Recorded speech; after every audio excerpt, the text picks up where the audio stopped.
my experience then is pretty much the same as it is now. I've been to a lot of countries in the world, and I have to say, South Africa is without doubt the friendliest country I have ever been to, the most welcoming country I've ever been to. But, thank you very much. I mean, you really, everywhere we went during the World Cup and now, people keep coming up to you going, how are you? How are you? How's it? How are you? And I've never been asked how I am so many times in my life. But I'm fine, thank you. But in 2010, during the World Cup, at the same time as this, they were absolutely petrified about our security.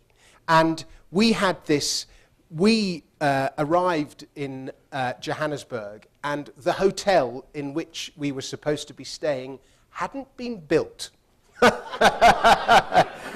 And so we had to find some alternative accommodation at the last minute. And meanwhile, we were given this presentation about Johannesburg and about security during the World Cup by this huge Afrikaans man. I say man, he was a half man, half buffalo. And just this enormous man. And he had these, I say hands, buckets. He had these two buckets at the end of each arm. And he got this map of Johannesburg up. And I'm going to do the Afrikaans accent really badly, and I apologize in advance. And he got this map and he went, this is Johannesburg. Johannesburg is a safe city to walk in by day, but you don't walk in Johannesburg by night. Okay. And then he got the clicker out like this, and he focused on this, how do I do it? He got the clicker out, and he focused on this one bit, and he went, this is Hillbrow. Hillbrow is a no-go area. You don't go to Hillbrow day or night. Am I clear?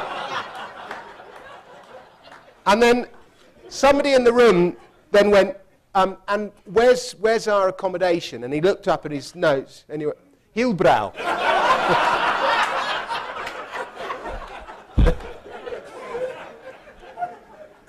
So we were put in this kind of student accommodation in Hillbrow, and there was kind of huge, armoured guards taking us everywhere we went and so on.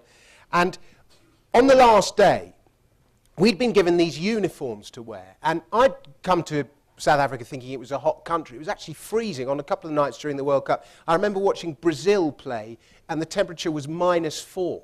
And there was something absurd being about in Africa, watching Brazil, and the temperature's -4. But anyway, and you just saw all these poor Brazilians all freezing.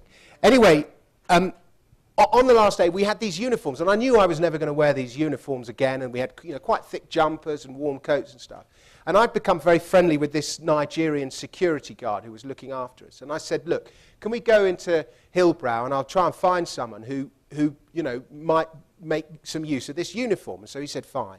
And we got in the car, and we drove around Hillbrow, and we saw these people asleep in the street. And I said, look, those people there, we'll go and we'll give the stuff to them. And I handed him the bag. And he went, and he had a gun, and he went to me, no, you go. I'll never forget this. He went, you go, I will watch. So I got out of the car, and I went to, give these guys, I just had a bag of clothes, and it was immediately apparent that, I was giving stuff away. And just within seconds, I got absolutely mobbed. Hundreds of people, tens of people came up to me and just started grabbing stuff off me and grabbing me and just pulling everything. And they were going, I've got a gun. Give me your money. How are you? And so